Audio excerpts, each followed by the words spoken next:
Hello বন্ধুরা, আশা করি তোমরা ভালো আছো। সবার প্রিয় বাঙালির কিচেনে তোমাদের স্বাগত। আজ আমি তোমাদের সঙ্গে শেয়ার করব মিল্ক কেক রেসিপি। এই রেসিপিটা বানানোর জন্য ছানার প্রয়োজন হবে না, কনডেন্সড মিল্ক বা এমনি নর্মাল মিল্কের প্রয়োজন হবে না।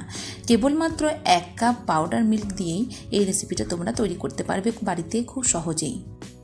তাহলে চলো দেরি না করে রেসিপিটা শুরু করে নেওয়া যাক।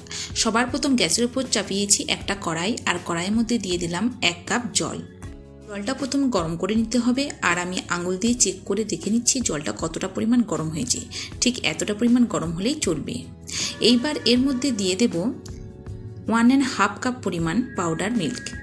পাউডার মিল্ক জলে দেওয়ার পর পাউডার মিল্কটাকে খুব ভালোভাবে জলের সঙ্গে মিক্সড করে নিতে হবে।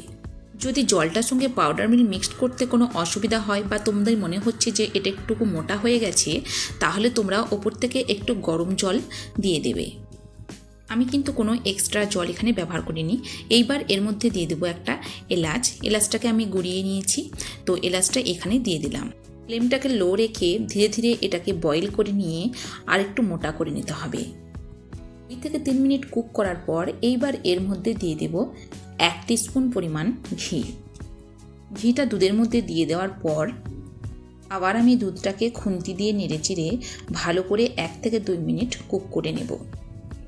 দুধটা দেখো এখন কড়াইয়ের চারিদিকে লেগে আছে, কিন্তু ঘিটা দেওয়ার পর কিছুক্ষণের মধ্যে দুধটা আর কড়াইয়ের চারিদিকে লাগবে না।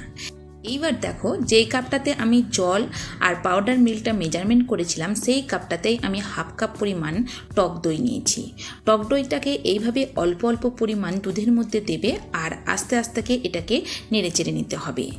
তোমরা হয়তো এখানে ভাবে টক দইটা দুধের মধ্যে দিলে ছানা কেটে জল আর ছানা আলাদা হয়ে যাবে, কিন্তু সেটা একদমই হবে না। এখানে ভয় খাওয়ার কোনো কারণই নেই। এইভাবে দিলে এটা ছানা কাটবে না, বরঞ্চ খুব ভালোভাবে মিল্ক কেক তৈরি হবে। এটা একটা আলাদা পদ্ধতি মিল্ক কেক তৈরি করার জন্য।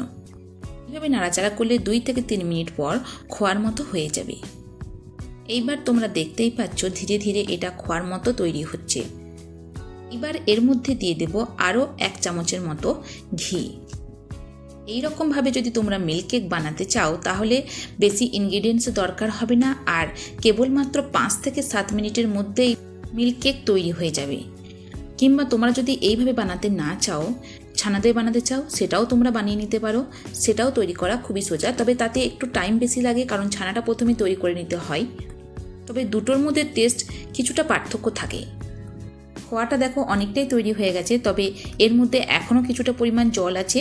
2 থেকে 3 মিনিট এইভাবে নেড়েচেড়ে জলটাকে একদম শুকিয়ে নিতে হবে। বাড়িতে ছোট থেকে বড় সকলেরই এই রেসিপিটা খুবই ভালো লাগবে।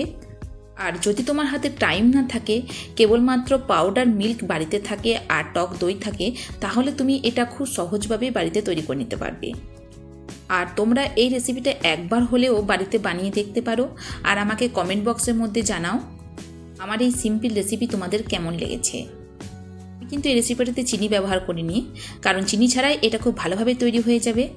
তাহলে চলো, এটা একদম পারফেক্ট তৈরি হয়ে গেছে। এইবার এটাকে প্লেটের মধ্যে আমি নিয়ে নেব। এরকমভাবে মিল্ক কেক রেসিপি বানিয়ে তুমি বাড়িতে স্টোর করে রাখতে পারো, বা বাড়িতে কোনো গেস্ট আসলে খুব তাড়াতাড়ি তুমি এটা বানিয়ে নিতে পারবে। আর বাড়িতে কোনো অনুষ্ঠান হলে ছোট বা বড় যে কোনো অনুষ্ঠানেই এটা খুব সহজেই বানিয়ে নিতে পারবে। এটা একটা খুবই সিম্পল রেসিপি, আশা করছি তোমাদের এটা খুবই ভালো লাগবে। এবার দেখো, যতটা পুর আমি তৈরি করেছিলাম সমস্ত পুরটা আমি প্লেটের মধ্যে নিয়েছি, আর এইভাবে একটা স্পুন দিয়ে খুব ভালো করে এইভাবে চেপে সেট করে নিতে হবে। এইবার তোমরা দেখতেই পাচ্ছ এটা আমি খুব ভালোভাবে সেট করে নিয়েছি। এর ওপরে এবার দিয়ে দেব পিস্তা। তোমরা তোমাদের মতো কাজু, পিস্তা, আলমন্ড ব্যবহার করতে পারো বা নাও করতে পারো, এটা অপশনাল। তবে এইভাবে ডেকোরেশন করলে মনে হবে মিষ্টিটা তুমি একদম বাজার থেকে কিনে নিয়ে এসেছো। এটা দেখতে যেমন লোভনীয় লাগছে, খেতে ঠিক ততটাই সুন্দর। এবার এটাকে কিছুক্ষণের জন্য ঠান্ডা হতে দেব, তারপর আমি কেটে নেব। 10 থেকে 15 মিনিট হয়ে গেছে রাখা, কিছুটা ঠান্ডাও হয়ে গেছে। একটা আমি দেখো চাকু নিয়েছি, চাকু দিয়ে এটাকে এইভাবে আমি মিষ্টির আকারে কেটে নেব। চাইলে তুমি যে কোনো শেপ দিতে পারো, স্কোয়ার, রেক্টাঙ্গেল, ট্রায়াঙ্গেল। আমি এখানে ট্রায়াঙ্গেল শেপ দিচ্ছি। এরকম অনেক সিম্পল রেসিপি আমার চ্যানেলের মধ্যে আছে, তোমরা চাইলে আমার চ্যানেলটিকে সাবস্ক্রাইব করে ওই সমস্ত রেসিপিগুলো দেখতে পারো। এই দেখো, আমি পুরো মিষ্টিটাকে 4 পিসে কেটে ফেলেছি, আর উপর থেকে দিয়ে দিচ্ছি কেসার। তোমরা ওপর থেকে দেখতেই পাচ্ছ এই মিষ্টিটা কতটা সুন্দর, কতটা লোভনীয়, একদম পারফেক্ট তৈরি হয়েছে। যদি তোমাদের এই সিম্পল রেসিপি ভালো লেগে থাকে তাহলে প্লিজ আমার এই ভিডিওটিকে লাইক করো, শেয়ার করো, আর আমার চ্যানেলে যদি তোমরা নতুন হয়ে থাকো তাহলে প্লিজ আমার চ্যানেলটিকে সাবস্ক্রাইব করো। Thank you.